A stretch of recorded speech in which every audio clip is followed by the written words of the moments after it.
And we are live. Welcome in, everybody.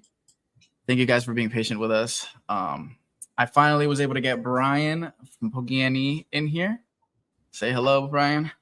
Took a long time. That was my fault. Lots of delays, but it's good to be here, man. Thanks for having me.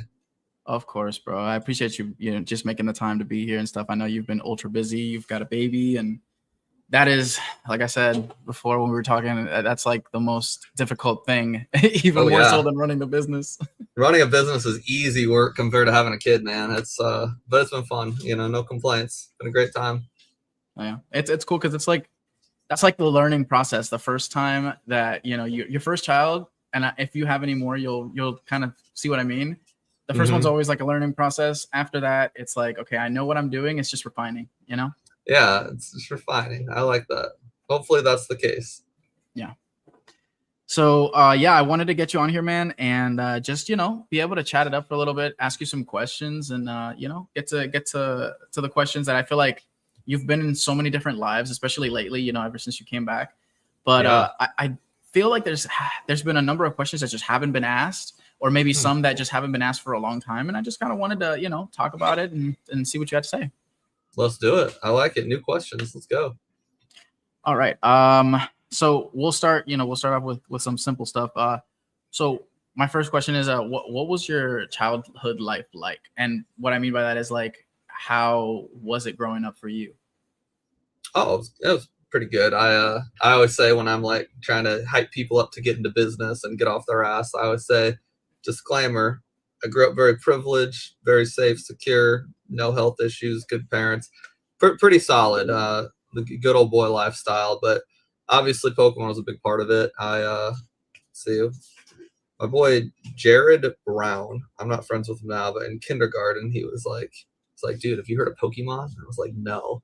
And then after that, I was into it pretty good. So that's been with me for a long time. Other than that, bought a lot of Lego sets, loved Bionicle, got some friends from school that I'm still, we're 33 now and we're still best friends to this day. So pretty comfortable childhood. Can't complain. That's awesome to hear, bro. I guess we have Jared to thank for you being PokeNe then, huh? If only he knew. We were BFFs in kindergarten and first grade. I haven't seen him since, but that kid changed my life. Yeah, definitely, and a lot of other people's lives by extension too, because you're like the godfather of making this into a business. So some butterfly effect stuff right there. Crazy how it happens. So yeah, my next question would be like, was Pokemon the biggest part of your life as a child, or was like there maybe another show that kind of took that role? Yeah, I'd say Pokemon from like kindergarten to maybe like 4th or 5th grade, and then it got lame because it wasn't cool anymore.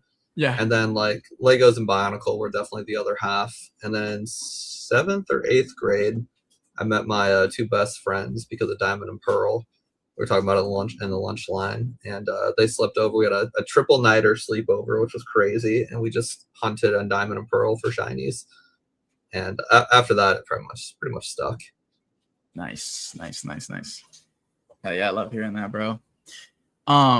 See, it's funny because I just turned 30 like a couple of weeks ago, and like so me and Pokemon are kind of like hand in hand, right? Yeah, you guys grew up. We kind of all grew up together, but 30 is crazy. 30th anniversary of you and Pokemon.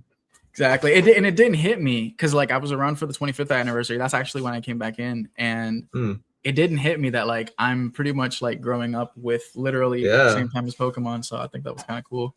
That's awesome. So my next question would be, what's something true about you that your audience probably wouldn't have ever guessed? Ooh, something true about me, the audience. I'd say I'm extremely introverted. I think people like see the YouTube life and they're like, oh, and I'm like, dude, I'm so low key. Like I go to Collecticons and like I'm Mr. Hi everybody, PokeNe. And then as soon as 6 o'clock hits, no after parties, no trade nights. I go to my hotel, I get some Cheesecake Factory cheesecake, and I sit by myself. And I can't do anything more than that. Like, yeah, Cheesecake Factory. So yeah, I think that a big misconception, I've learned this with other like people on YouTube too, is like you think they're all, and it's like, bro, so introverted. I don't like people. I don't like being out. I just chill in my basement, pat cards. That's crazy. It's such a different like perspective too, because we see, everybody sees you on your video and like you just talk, seamlessly, like you say whatever on camera, you know what I mean? And it seems like that's just your personality. So that is kind of a interesting fact. Everything on the internet's a lie. I'm also nicer in person. That's a good one. I'm not a dick. I'm nicer in person. Yeah, I got that just from talking to you beforehand. That's very true. I can vouch for that one. I appreciate it. So we'll kind of getting more into Pokemon here. What's one Pokemon product that you probably were completely wrong about? Like, maybe you had a misconception. Maybe you thought it was going to go one way and it went completely the other.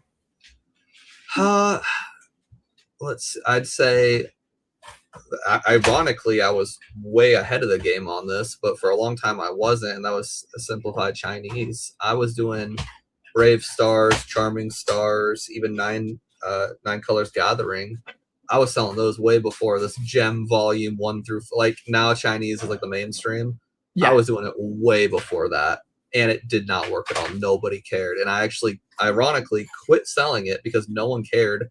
And then all of a sudden I hear about Gem Pack Volume 2, and I'm like, oh, people like Chinese now? Now I'm back in the game. But if I would have played it better, I would have been, I could have been a lot better off. So I'd say that. Also, Indonesian and Thai cards, that was a bad call. Also, outside of Pokemon, anything Weiss Schwartz, not the best call either. I made a lot of mistakes, man.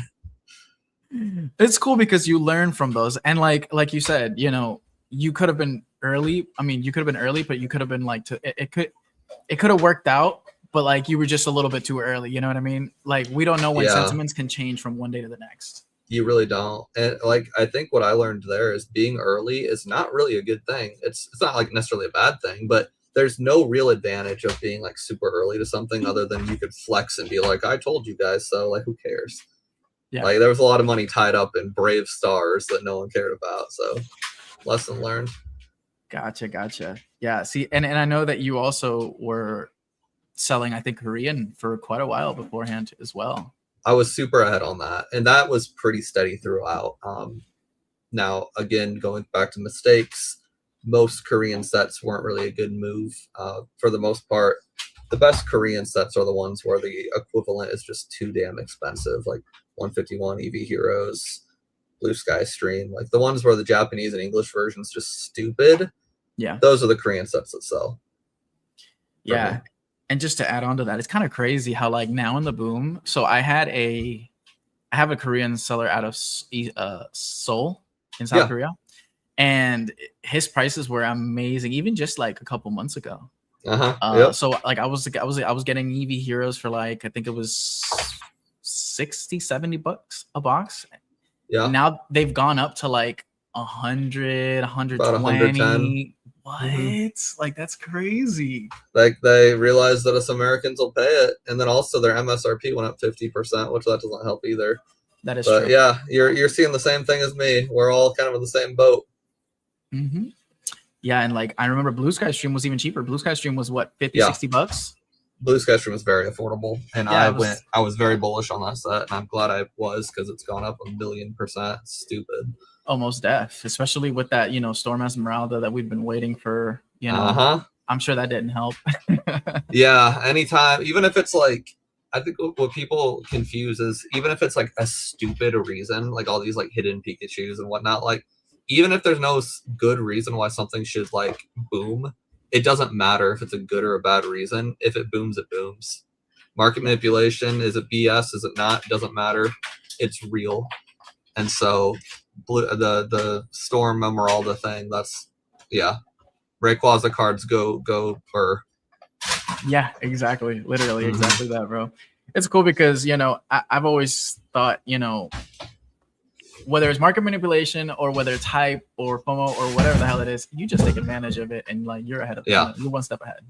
Exactly. Don't overthink it. That's what I've learned as a business. And don't like it's so easy to be like, that's stupid. But like, who gives a shit? Who cares if it's stupid? If it's real, it's real. That's all that matters. Yeah, exactly. My whole thing is sometimes I tell people sometimes it's better to just turn your brain off. If you believe it, if you believe in something, just turn your brain off, just click the button and do it, That's honestly very good advice. It's the most simple but probably effective advice you could follow. Yeah, because sometimes I feel like we overthink things. You know what I mean? Like, oh, but what Yeah. if? Oh, but what if? No, it doesn't matter, bro. If you had that thought to begin with, if you had that idea, if you think it works, forget it. Turn your brain off. Just do it. Agreed. It's gonna fail sometimes, but if you do it enough times, you'll hit something good, and that good thing will be 20x more than the 5x losses you had. So good advice. Exactly. So, let's see. Next question: which Pokemon item do you own that has the most sentimental value?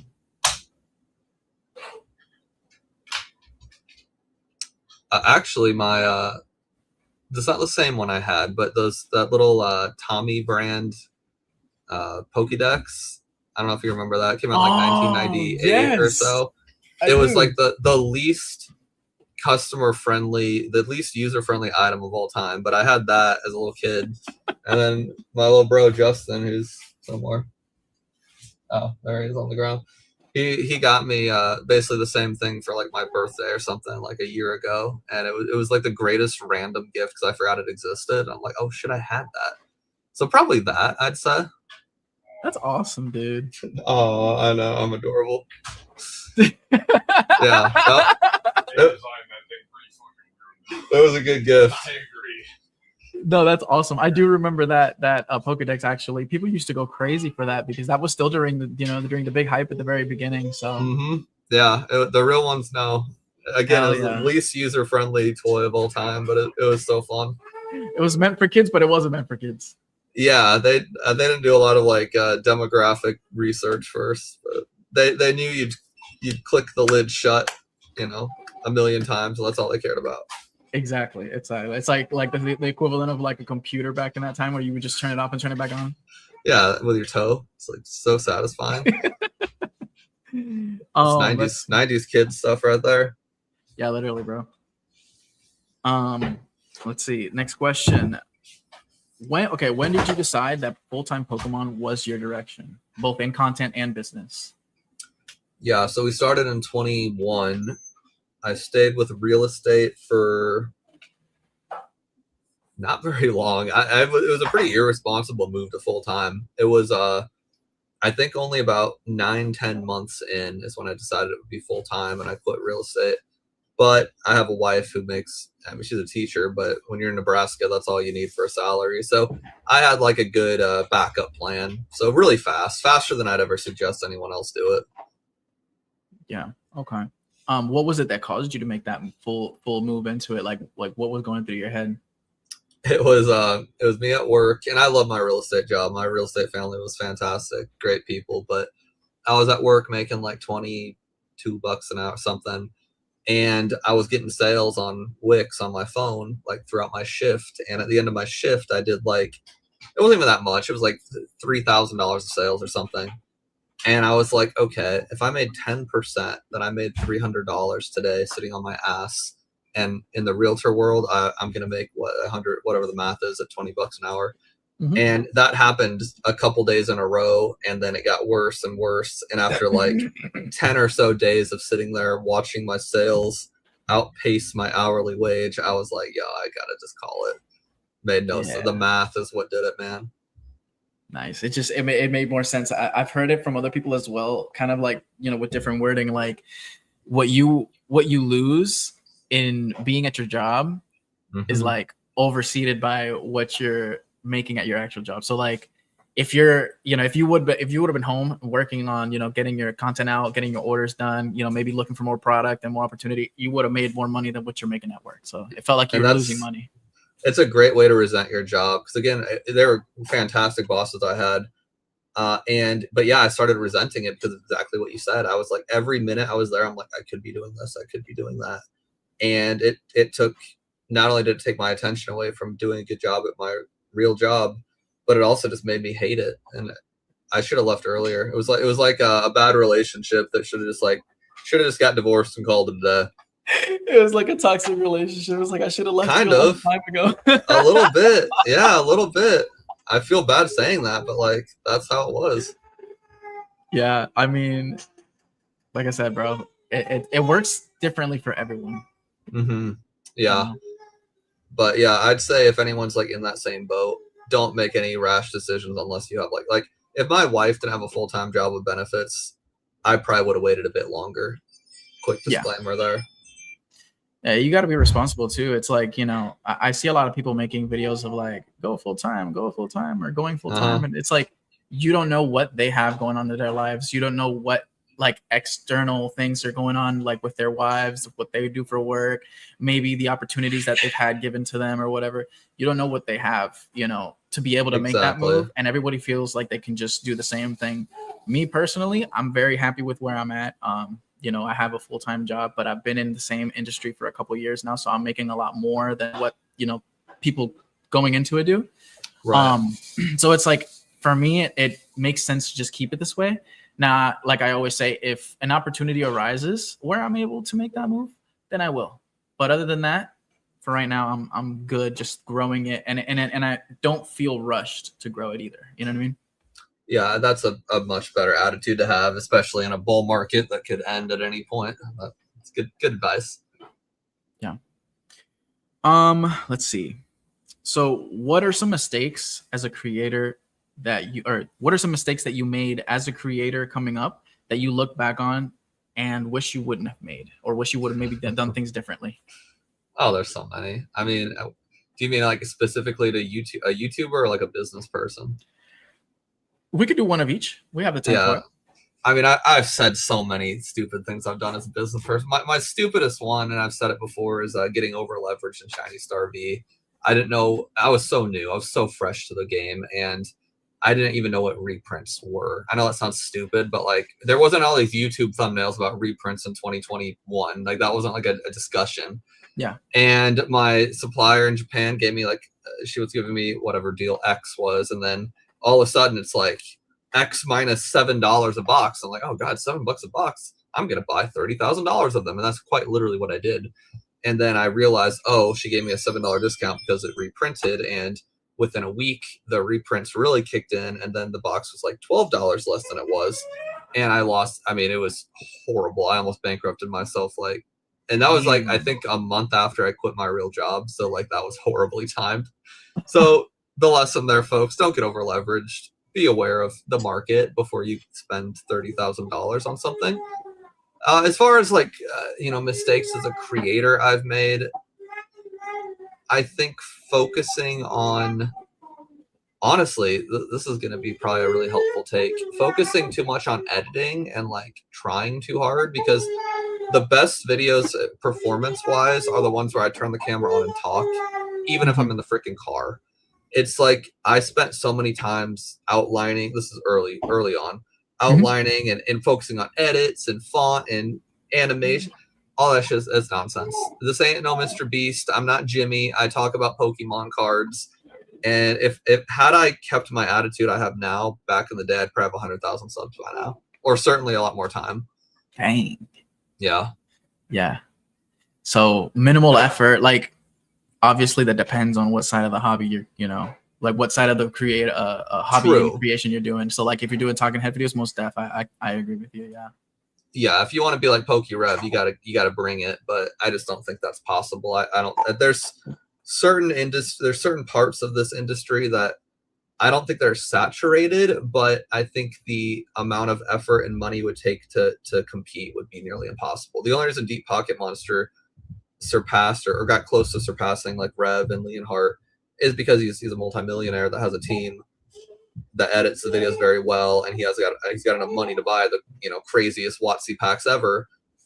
No hate on Pat. Pat's a freaking legend, but like it's gonna be hard it's gonna be hard to compete with him if you're just like a dude making $20 an hour. Like, yeah, 100%. I feel like at that point you do have to be realistic. At that point you just have to have like the most amazing like personality in the world or something, you know what I mean? Like something has to really hit for you to be able to get it to that point, at least as in a small amount of time like Pat did, Exactly. So yeah, I mean, it's a good point, depending on what niche of Pokemon you want to enter, but for the most part it's me and you and the people like us that are kind of doing the things, and we're both bare bones as hell. It's the way to do it.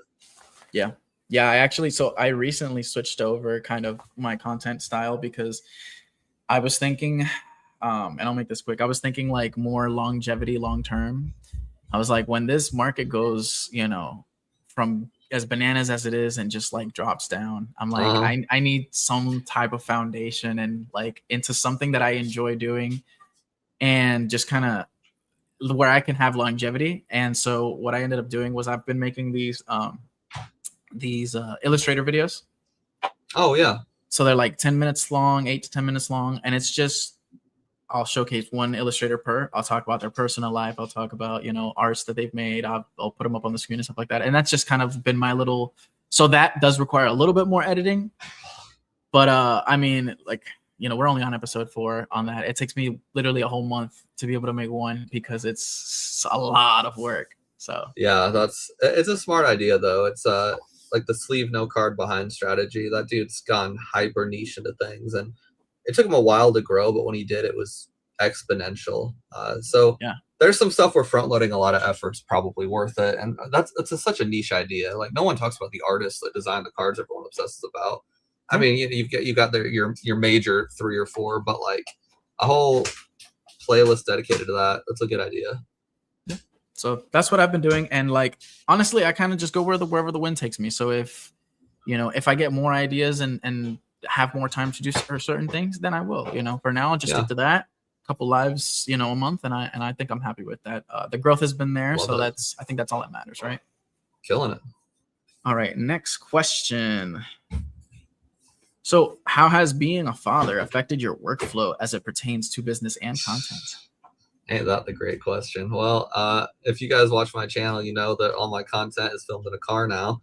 So I go from my house to my warehouse. And, you know, when you have a kid, I've learned you got to find time that you didn't know you had. And I realized I drive for 10 minutes every day. Why not film a video? So I film a 10-minute video and then, you know, an extra 5 or so minutes in the driveway or the parking lot. And that's what I do now. And then I've also found these are good tips, actually, if you guys are busy. Editing videos, I edit on CapCut. And so I film in the car, I throw it into CapCut. What I used to do before I had a kid is I would just sit there with my phone and I'd edit. Now what I do is I put it in CapCut, I click play, and I just work. And I listen to my own video while I work. And if I cough or F up or whatever, I stop what I'm doing, I pause, I slice, I go back to it. So I'm kind of editing and working simultaneously. So just finding micro time that you didn't know you had is essential. And you know, I got my wife's a teacher, so she had 12 weeks of leave, and then now she's on summer break, so we timed it really well. So ask me this question when summer break's over, I'll probably be a lot more stressed out, but you know, I rely on her for a lot, so I do what I can. It's definitely affected my workflow, though. I mean, a lot more bare bones. I took a page out of a non-TCG's book, actually, which obviously I've given him a lot of shit over the year, and he has me as well. But he, I guess, was on like DJ's Poke Center and some capacity, and it was discussed about like keeping things more bare bones, kind of getting rid of the fat, trimming the fat. And so I basically took every booster pack off my site, and I don't sell booster packs anymore. I sell sleeve packs. Nice. But what I used to do is like Japanese boxes, I'd rip them open, I'd sell 30 packs a box, you know, stuff like that, Korean too, and Indonesian and Chinese and blah, blah, blah. So I basically cut my SKUs in like, I probably got rid of like 30+% of my SKUs just by getting rid of those. I clearanced out all the packs, fire sold all of them. Now it's just like sealed product. And that, again, it saves me way more time than I thought I would ever be able to save. So just micro efficiencies. That's what having a kid's all about. Yeah, no, that makes a lot of sense. I mean, especially now that you've gotten to be such a big store, and you make you have so many customers that just flood into your store. You don't even have to make another video in your life. You would still have customers coming in. You know that you got your mailing you're list right. And stuff like that. You're 100% right. I just enjoy it. But if worst came to worst, I would just quit YouTube. Yeah, like if you really needed to cut something, like that would be the way to go, because you've already built this foundation. So you know, it's a matter of just continuing. Yeah, you kind of front load the work. Like passive income is a subject that comes up a lot with like business type people, like the Gary V's and Alex Hormozzi's. I think you know, people say it's real or it's not real. I think it's it's kind of, I think it's like an energy cannot be created or destroyed type thing, where it's like you can front load all the work, like building a YouTube channel and getting big, and then just stop, and then the people come to you forever. So is that passive income? I don't know. I front loaded the work. That's all I care about. Yeah. At the end of the day, you put in that work to get to that point. You know what I mean? Exactly. The energy was deployed. It was just like deployed over the past 5 years. And if I quit tomorrow, I still get the benefits. Yeah. It's like the same thing as retiring. You know, you put in all this work and all this work over the, you know, course of a couple of years, and then you retire and you're able to get a certain pension based on how many years and how much you made. I mean, a pension would be nice. So jobs like me, we don't get no pension here, but I'll rely on my wife for that one. She'll get her little teacher pension thing. No 401k for your brother? Well, ironically, in all honesty, we did. I got a payroll company now, and I do actually have 401k with 3% 401k match for my employees. Nice. So that's recent, though. That's a brand new thing. Hey, we're growing, man. That's right. Getting serious over here. That's awesome. No, that's awesome. And another thing to tack on to what you were saying with like finding workflows, it's funny that you say that, because like I say this in all my videos. I have 5 kids. I have to find the time in between things. Like, you will not see me go live unless it's a special occasion like now before 8 o'clock. You will not see me work before 8 o'clock. You will not see me make a video before 8 o'clock. Once I get home, like, it's, you know, balls to the wall with the children and, you know, giving my wife the attention, because I mean, what other time do I have? You know what I mean? Yeah, you can't let your life waste away to get Poke famous. That's exactly a dumb way to live. Yeah, and like you said, finding those little those little tidbits of time. So driving to work in the morning was when I used to make all my videos in the car. Driving back, that's when I used to make my videos. And then another thing on CapCut, I know you were saying that you just put it up in the background. I don't know if you knew, there's something called Edit Pilot. You can cut out all, it's like an AI feature on CapCut on the mobile app. You can cut out all silent parts or all silent moments. It will literally do that.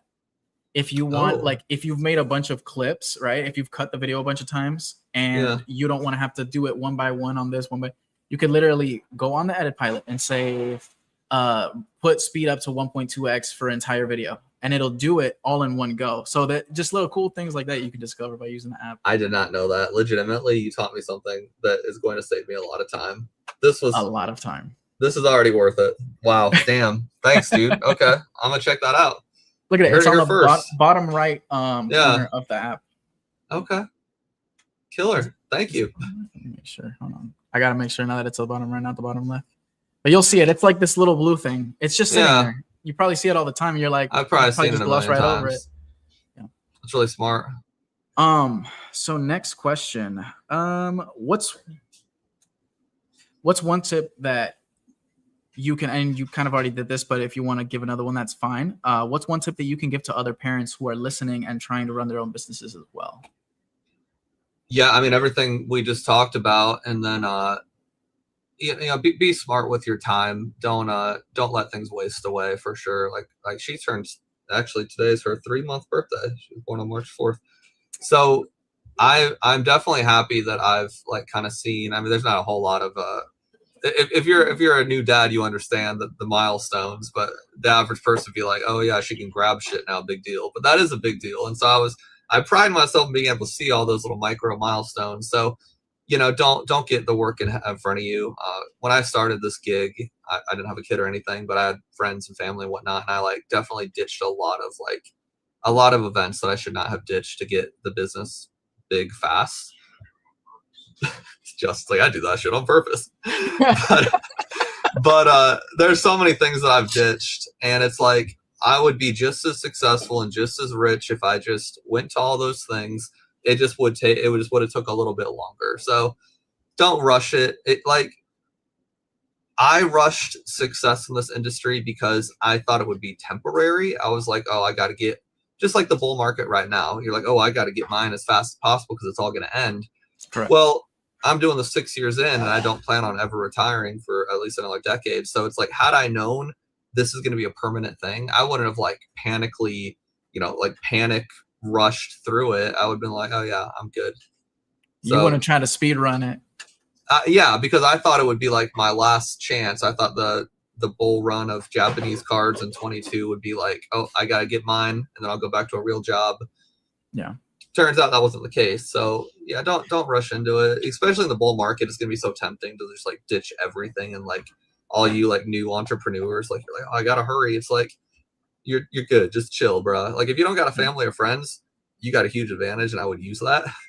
100%. But if you do, then like just chill, dog, for real.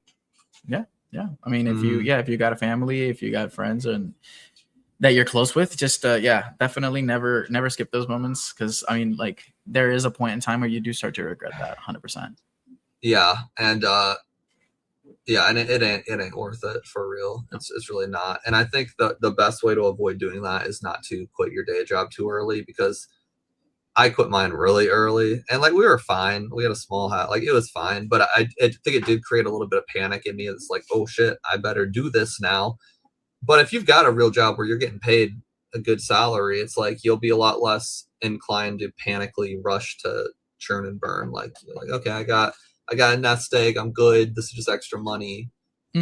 Take advantage of the side hustle status, you know. For sure.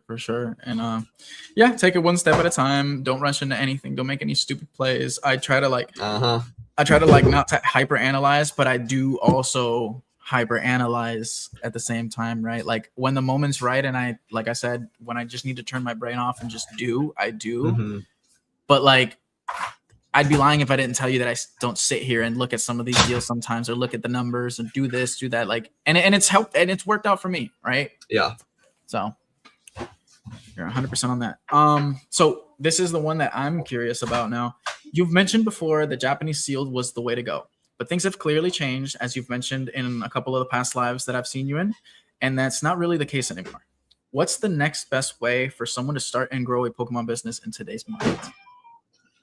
Yeah, I definitely have said that. It's I think for people to really understand that the Japanese situation is bonkers. You can absolutely still make money selling Japanese cards. I probably have worded that wrong in the past.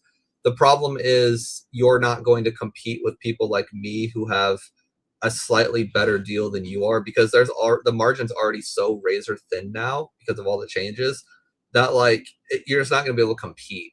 You can still make money. It's just going to be a lot harder than it was. What I would do now is 100% content. I made that very clear. You do content now while it's hard to get product for a good price. And then when the market changes in any of the languages, then you've got a customer base waiting for you to sell. Like people that have never done business in their entire life, I always say Team Rocket, Joey, Kira, Opossum, but they're not necessarily like entrepreneurial in the sense of selling cards, but or like PokeChuck, he's pretty neutral. Like those people, I guarantee you they had no hookups with product. They might still not have good hookups with product, but they've got an audience where if they bought product for price X, they could sell it for X plus 12%, make a pretty decent margin per box, and have enough of an audience where it doesn't matter if they're the best price in town, they've got support. They could compete with me because even if they have worse pricing, they're better liked by their people. So right now, if you can't get good product and you're like a nobody as far as social media, your number one thing to focus on is content. What are you in a rush for? You have a real job, you have a salary.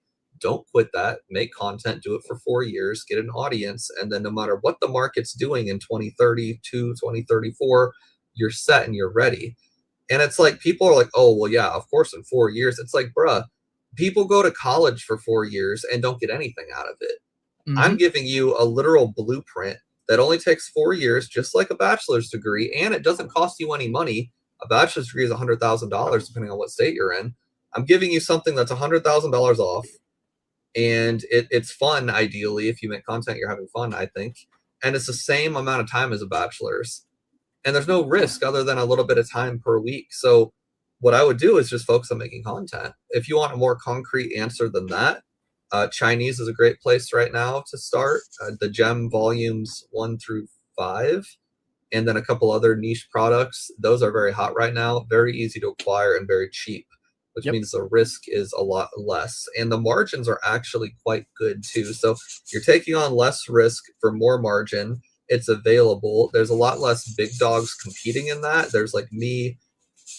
Most of my competitors are actually just wholesalers. There's not a whole lot of like like Crystal Collects, I think is like my biggest competitor with foreign product. She's the GOAT.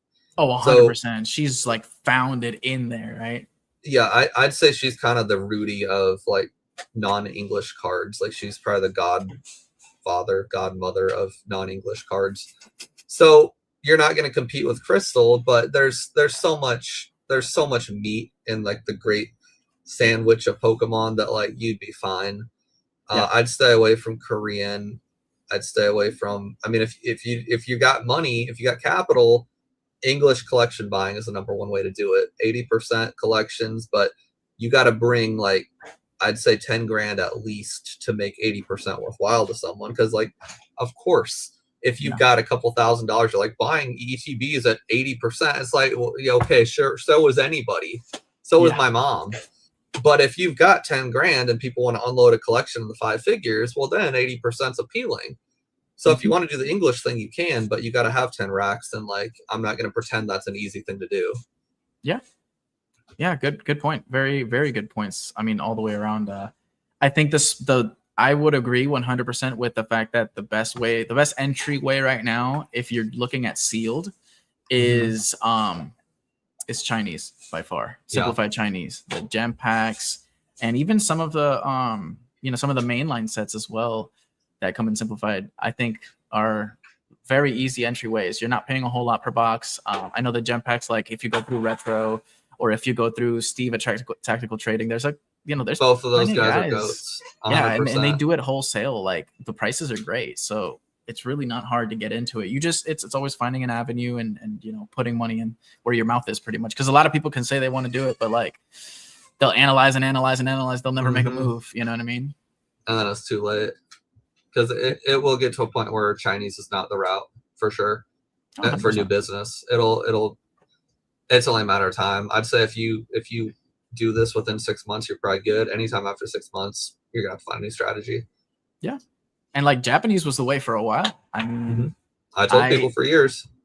I came in that way, and it's funny that you say like you've been pretty much giving the blueprint. Like I followed the blueprint up to this point, and like I think I've done very well for myself on both ends, on the content and the business. So I think it's if you guys are like on the verge of starting, but you haven't started yet, I think the best thing to do is just to get your foot wet, get your feet wet, 100%. Do something, just jump in, because it's a little bit, what's the word? It's a little scary at first. It was for me. Making content for me was like the scariest thing ever. But once I got past that, and I've just been doing it and repeating that same system over and over and over, it gets easier. Yeah, 100%. Scales quick. Yeah, exactly. Let's see. So if someone was starting their Pokemon business from scratch today, what's the first thing that you would tell them to avoid, to stay away from? I like that question. A lot. Okay, well, there's a couple answers to that. Stay away from Shopify, first of all, because Shopify will shut you down very early unless you have official distribution invoices. So stay away from Shopify. DJ's PokeCenter can talk all about how much he loves Shopify. Wix and Square aren't guarantees that you won't get shut down for a lack of IP, credibility, whatever the word is. But they're a lot safer. So I'd say stay away from Shopify. I'd say try to stay away from fancy conventions. My opinion on conventions has changed a bit over the years, because what people used to do who are new entrepreneurs is they think, I'm going to go to Collect-A-Con and make all this money. And it's like, okay, bro, but you're flying to Texas and you live in New York. So the plane tickets, you're staying in a bougie hotel you can't actually afford because you're an entrepreneur and it's a tax write-off. You're eating food that you wouldn't normally purchase. You're doing all these things and you're losing money every time. Stay away from Collect-A-Con if you're new. Now, what's new since my original advice is a lot of local cities have conventions now that are much more low-key. You can drive to them. You can pay $100 for a table. You don't need to buy bougie food. There's no hotel, obviously. That could be a good place to start potentially, but I would say don't rely on that either, because if you're here's a good way to summarize it. Don't rely on something that you have no control of. That's why I don't like eBay. I don't like TCG Player. I don't like conventions. because at any time, all those things can change policies or straight up go away, and then you're screwed. Even Whatnot, TikTok Shop, you don't own your customers with those. You could be the biggest Whatnot streamer out there, but if Whatnot gets shut down by the SEC or whatever, gets bought out by someone else, GameStop buys it, whatever, you don't own any of your customers. There are going to be some people who watch you that are followers on IG, or like people that subscribe to your YouTube channel, sure, but you don't own the customer. On Wix, Shopify, even though I talk shit on it, Squarespace, whatever, you've got an email, a phone number, a first and last name, an address. You own that customer. So I would say avoid anything, avoid relying solely on anything that you don't have direct control over. We've seen the biggest volatile, tumultuous, chaotic market ever, and I'm not just talking about Pokemon. I'm talking eBay buys TCG Player, GameStop tries to buy eBay, Channel Fireball disappeared. Like all these companies, they're doing something different. TikTok Shop comes out because originally people were just like selling stuff on Venmo. I remember like, oh, it'll be 10 berries for a pack. Like, you remember that part? Like, then TikTok Shop comes out, and then TikTok gets bought by the Americans because China was spying on us, and we can talk all about that. Like, all these things are happening all the time, and if you rely on any one of them, you're going to get burned. Catch 'em All Collectibles, he did the right thing, because Dan built a brand, which I always say, make content, build a brand, where Dan, he can go to any platform ever and people will follow him because they buy from Catch 'em All Collectibles. But he'll tell you, he went from Fanatics, eBay, the Probstein guy. He was on like 5 different platforms in the past 5 years. Yeah. And had it not been for his amazing reputation and channel, he probably would be screwed. But he did the content piece, so he was good. But if you pull a Dan and you jump between things on purpose or on accident, and you don't have his brand, you're done. So that's a very long way of saying it, but I hope that's helpful. Oh, I'm sure that's helpful for everybody, even for me. Like, sometimes hearing the same thing or hearing it differently, worded differently, definitely helps. Maybe I guess it helps really nail it in. You know what I mean? Mm-hmm. Yeah. In a way that you didn't understand before. But yeah, I definitely agree with you, bro. Like, it's better to make your own brand, and like you said, that's why you always tell people to start with making content, make content, because people are going to know you, the face, you, the person. Exactly. You can't take that away, not yet. Yeah, exactly. And and I agree, Wix is definitely the best one out of all of them. I use Wix, and no issue so far, thankfully. Even buying product out of Japan, like, I haven't had to provide not one invoice, so exactly, it just works out. Let's see, what's the next question I had for you? Yes, what's a business move that you were laughed at or maybe made fun of, or that actually ended up working? That's a fun question. I'll think of a better answer, but a funny answer would be honestly using Wix, because Wix is such a low key competitor with Shopify. Like, Wix kind of was like made fun of for being like a small kind of, drop shippers use Wix. Yeah. And it's like, bruh, I've done 15 million in sales. I think it works pretty well. That's just me. So I always feel like, oh, Wix isn't a serious platform. I'm like, they're smaller, but show me your Shopify with 15 mil and we'll talk. So that's kind of a jokey answer. That's kind of serious, but what else? I've made so many mistakes. It's usually me getting laughed at myself, and it's not so much that I ever win. Is there any? This is like me being super humble, but also honest. I don't know that I've ever done anything. Just starting the business in general. I mean, I think a lot of people doubted that this would be big at all, including myself. I started the business I told my wife, I bet my wife that I could pay for our utility bills within a year. I wanted to pay for the water bill and the gas bill by flipping Pokemon cards. And when I considered going full time, I have a very supportive family, but like, I know for a fact that they like thought it was stupid. And so that felt good, kind of like proving even the supportive people wrong. But genuinely, I haven't really made any moves that were like, "Ha, I told you." Like there's no like, "I told you guys to invest in destined rivals." Like Yeah. I don't know anything, man. I'm just guessing like everybody else, and honestly, I guess wrong more than right. I just scale the right stuff enough where it works. I guess it ends up working out. You know what I mean? Life has a funny way of just working out sometimes. Yeah, I can confidently say I've never really been like right about anything that like other people didn't. It wasn't common sense. I never made any crazy moves other than just starting the business. Like, I mean, I would argue if I could say something, it would be the fact that you made it seem so like simple, clear cut when you made your videos, when you started making videos way back when, a couple years back, about just go ahead and start your business, go ahead and do this. I'm sure a lot of people probably were in the comments making fun of you or saying like, nah, that's not gonna work. People can't make a business in Pokemon, blah blah blah. Especially during like the bear markets, and like you've proven, and many other people under you that have watched the videos have proven that to be completely wrong. You know, you were right on that. That's true. That's true. Starting a business in Pokemon now, of course, it makes sense. But at the time, it was slightly sillier. So I'll take that. Yeah. Thank you. I'll take it. Let's see. I think this is the last question, and then we can take some questions because I know you will have about 14 minutes left. Yes, sir. So, and this is something I've been curious about, is what inspired the Appleton charity idea? The Appleton charity idea. That was me. That was so I just had a kid, like we've discussed, but my best friends, one of the best friends that I basically met from Diamond and Pearl, they had a little girl 3 months before we did. So I was babysitting her at night. It was like 2 a.m, and I was talking to her. She's a month old, but like I just talk to babies.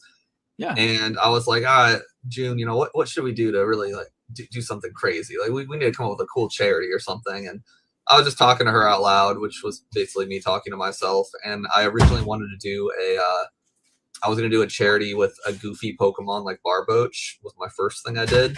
And I thought Tropius was the goofiest Pokemon ever next to Barboach.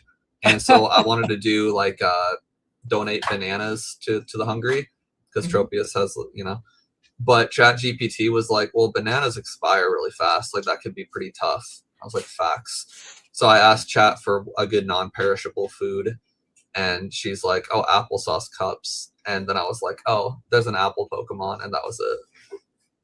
That's Chat GPT and babies, man. That's about it. That's so cool, dude. I remember that. That's funny. I know I bought like 72 Appletons and sent them over there, and I know a lot of people are crazy too. Like that's awesome, dude. Yeah, y'all are crazy. We raised a lot of money. That was good. I dropped them off a couple weeks ago. It was a 2,000. Oh, you actually did? Yeah, I dropped them off. God. Okay, that's why I was saying your biggest fail. No, we did drop them off. They were in my house for way too long. For a while, I'm like, I hope he's actually gonna do that. Like, Justin was looking at the pile of applesauce for way too long. It's non-perishable. It lasts 2 years. He was sick and tired of looking at that pile of applesauce. I don't know if you can hear. He's like, that'd be a great way to get canceled, lying about your applesauce. No, I waited too long to buy them, and then they sat in my house for too long. But they expire in 2 years. They're good. But yeah, it was like 706. The food pantry weighs your car, and it was 760 pounds of applesauce with like 2,000 something cups. And then the food bank, the place that used to be the car dealership, the big ass 84th and F. Yeah. So it was and then it was like we sold the eBay auction the binder of Appletons, and that sold for like $1,500. It was good. It ended up being pretty successable, but dude, yeah, that's crazy. Awesome. That's awesome. I'm not doing any more charities for a little bit. That was like an episode of your life. You're like, yeah, I'm done with that. We're good. I did something good. That's like a cool points for like the next couple years. Yeah, we'll do something again. It's just like the problem, because I did jokingly tell Justin it was my biggest failure. It was it started so hype, and then like content got slow on it for a number of reasons. Number one, we had our baby early, which I was not anticipating. Number Yeah. 2, I didn't also anticipate how much work it would be to have a baby. Number 3, there was a bunch of doxing situations over here, which is why like I started doing. So I took down a bunch of content and I stopped filming content in my basement. And then because of all that, I decided we were going to move to a warehouse. Like so many things happened. So Yeah. I'm not doing any more charities or promotions for like at least a year, and just let things. And then I'll probably have another kid, and who knows. But I'm gonna try to slow it down a little bit. Yeah, I don't blame you, bro. I don't blame you. But no, that was awesome, dude. That was freaking awesome. The fact that like it's always the craziest ideas. Like I remember Barboach that was just funny. That was a meme. That was hilarious, bro. Like that price went crazy. And it's funny because I still have a ton of Barboaches here because I do both as well. I love it. Absolutely love it. Yeah, the Barboach promotion was quite a bit of fun. I'll probably do something stupid like that again on the next one. That's awesome, bro. Yeah. And I loved how the Appleton binder came out. That was great. Yeah. The Unlucky Collector did a crazy good job on that. So I gave him lots of love. I hope I got him something out of it. I don't know. Yeah. Hopefully. I'm sure. So that was the last question I had. I know I've started 2 questions, guys. If you guys have any questions for Brian while he's still here, you got maybe like around 9 minutes. Go ahead and put them on the chat. I've already started 2, and I'm gonna go ahead and put them up here. Question: what was the set that really made your brain go, man, I really need to start investing and build a business? And if you had to start today, what with the sets available, where would you start? Number 1, is that tape gun super loud on your side? It's bearable. I can still hear you over it. You're closer to the mic. You could hear, but it's not a big deal. Probably pause the tape gun for like 9 minutes. No, that's all good. It carries over really weird on the mic. Yeah, you're good. Just pause for like 9 minutes. Yes. So this is the classic Rudy Alpha Investments type question where he'll tell you that he's not a genius. He just threw everything in his bathroom for 6 years because no one wanted it, and then boom, everything all of a sudden went up. That's kind of the same vibe with me.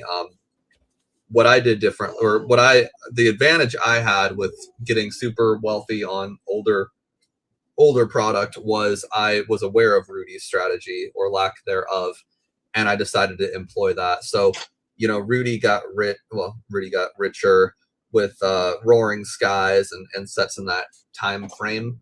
Yeah. And it's because no one wanted them. And so when I was selling Obsidian Flames, Paradox Rift, Scarlet Violet Base, they also were not wanted. They were selling for barely over distro pricing. And had I not watched the Rudy video, I probably would have just fire sold them and took the money. But since I watched the Rudy video, I went, okay, maybe I can start my own Rudy's bathroom here. And eventually they'll go up in price. And so that's what I did. So it wasn't really a smart strategy. It wasn't like, oh, I think that Paradox Rift will be huge. Because I bought Paradox Rift at $90 a box. Now it's like 260 or whatever. I think like Rudy always says, he doesn't pick sets. Picking sets is nearly impossible. So I don't have a strategy. I really don't. And people will contest that. They'll be like, well, Brian, obviously Destined Rivals and Ascended Heroes, those are the sets people want. And what people fail to realize is those are the sets that will probably make them good money and will absolutely be liquid. Like you'll probably always be able to sell Ascended Heroes for the next 10 years pretty easily. But that doesn't mean they're going to perform the best. I mean, another thing I agree with a non-TCG actually is I think Perfect Order will perform exponentially better than Destined Rivals. Mm-hmm. Because if we're talking about percentage gains, because you can find Perfect Order for, I don't even know anymore, a very cheap price and just buy a shitload of those. Destined Rivals, yeah, it's going to go way up. It's a way better set. It's way more expensive. It always will be. But if you're getting in today and you've got to buy Destined Rivals at $585, I would rather have 2 boxes of Perfect Order than. That's just my opinion, though. But I'm not a set picker, honestly. I have distro and I built myself up. I'd say I'm lucky, but I worked hard for it. Yeah. But I just don't believe in the set picking thing. I think it's a myth. Yeah, no, I agree with you. Nobody's a genius. Nobody can read the market. And it doesn't matter what you think. I mean, it's set comes out, has popular Pokemon in it. Buy it for what it comes out at. Eventually, it's gonna go up, right? like Yeah. almost one of those like turn your brain off things. You know, you believe in something, turn your brain off, get it, set it aside. Right. And I mean, and that's the thing. It's like people hear that and they're like, oh, great, I'm going to buy Ascended Heroes at $200 in ETB. It's like, well, I personally wouldn't. If you got Ascended Heroes at MSRP, yeah, that's a no doubt hold. You're going to be good.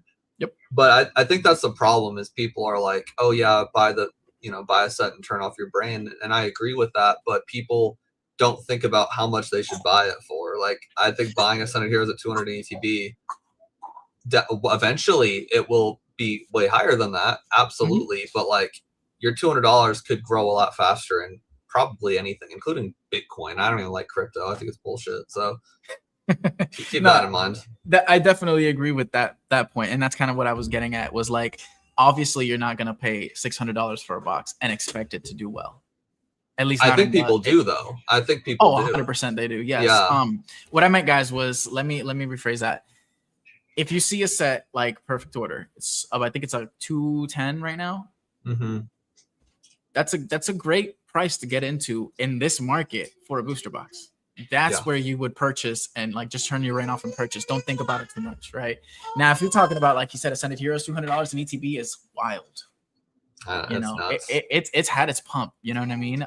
You're gonna definitely have much better games getting something where it's lower cost of entry than to get something like that. So for sure, I completely agree with what Brian has to say. Mm-hmm. Next question: how do you see the hobby changing in the next 5 years? Do you think we will see normalization on sealed, or are we at the new normal? Oh, I don't think it's going to continue like this for 5 years. I think that'd be outrageous.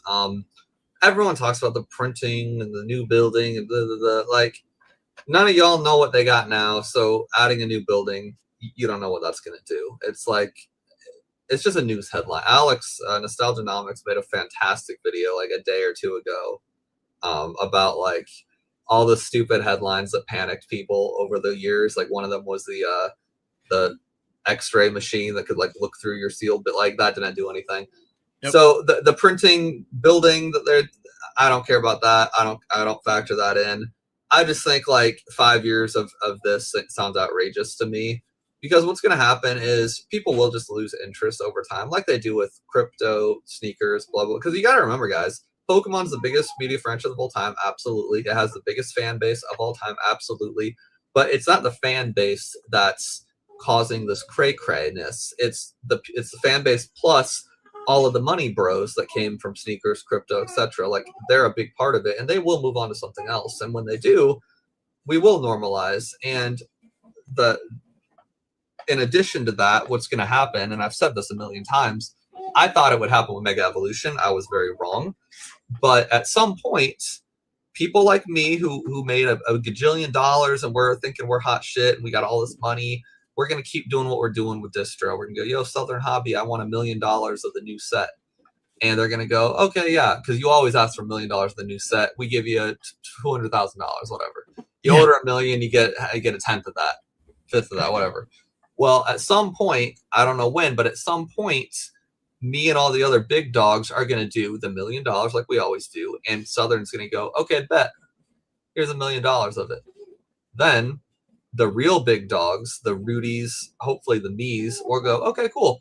We'll throw $800,000 of it in the basement. We'll sell 200, and then in 5 or 10 years, that $800,000 will be worth $5 million. Great. That's what Rudy did. That's exactly how he did it.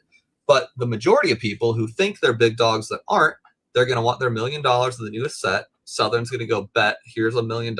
They're going to panic because they don't actually have enough to buy $1 million. They're going to throw it on TCG Player for at cost. Everyone else will have to match that. There will be a giant race to the bottom, and they will disappear, and we'll be right back to where we were when Fusion Strike and Battle Styles and Chilling Reign were $90, because that's literally what happened.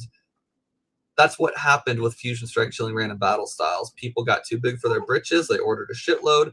The distributors called their bluff. They sold them. All the people panicked. They sold them back to the distributor, which is crazy. Got their account blacklisted. Then that's why distro opened up for people like me who were brand new.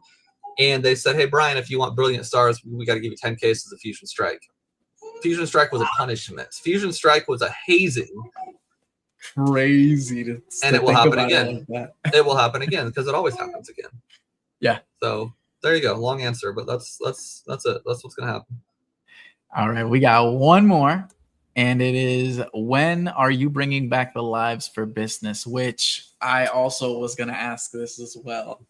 Yeah, that's a good question. I wish I had an answer. I loved the live streams. I had a really good run where I was doing them, and everyone's like, oh, Brian's just, he's on and off, he's bipolar, like blah blah blah. Like he did all these lives, then he quit forever. It's like, bro, I was trying to get as much content in before I had my daughter, and I knew that like time was of the essence, and so I was like, I'm gonna pound content out as much as I can, and if fatherhood's less time consuming than I think, then I'll keep doing it, and if it's more time consuming than I think, then I'll stop. Well, I stopped. So realistically, not for several years. I mean, maybe when my kid's in preschool, but it's just not. It's not feasible right now, unfortunately. Yeah, it's hard enough for me with Wi-Fi. You could probably hear the little one in the background right now. Yeah, I don't know how you do it. Truly, I mean, it gets easier with experience and time. I'm assuming, but it does. It definitely does. You'll become a natural at it. Yeah, it's just like it's not feasible. Yeah, no, not at all. We got one more question in the last minute from Johnny. Why do you only sell sealed? Would you ever do singles or graded? It's easier and it's all I need. Singles and graded, I mean, people make a lot of money doing it. To me, it's the volatility of it's annoying. The nuance of it's annoying. Like, oh, that's light played. That's near mint. That's mint. Oh, that's a 10, but it's not really a 10 because PSA was, that's a tag 10, but a CGC 11 and a BGS black. Like, there's so much nuance. You would think a PSA 10 and a PSA 10 would be the same, but they're not, because that's a PSA 10 that someone that smoked too much, what was grading, and this is the PSA 10 with a new employee that's happier that day, and this is the PSA 10 who got divorced from his wife last week. Like, damn, there's I hate it. It's stupid. The whole thing's stupid to me. And then the singles, it's like, oh yeah, Trikachu's $1,000 somehow, and instead it came out 2 months ago. And so you buy it for 80%, I get it for 800, and then reprint. Now that Trikachu is worth 500. I don't know how people do it. People that sell singles and graded probably make a lot more money than I do. Like people with 6 years of experience, like apples to apples. I don't give a shit. Singles easy, sealed's easier. You throw it in a box, you put some bubble wrap on top, you ship it out. It's all the same.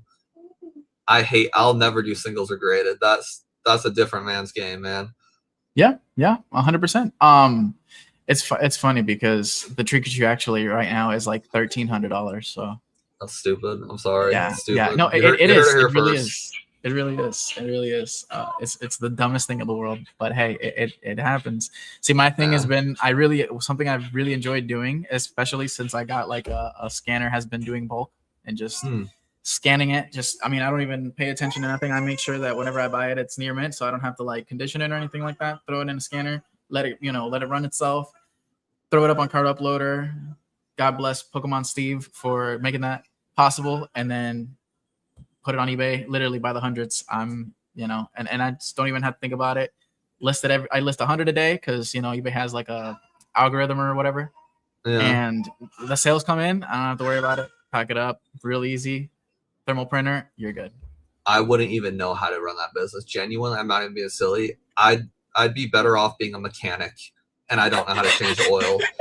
Like, if you told me, Brian, start a singles business, I literally wouldn't know where to start, and I'd hate it.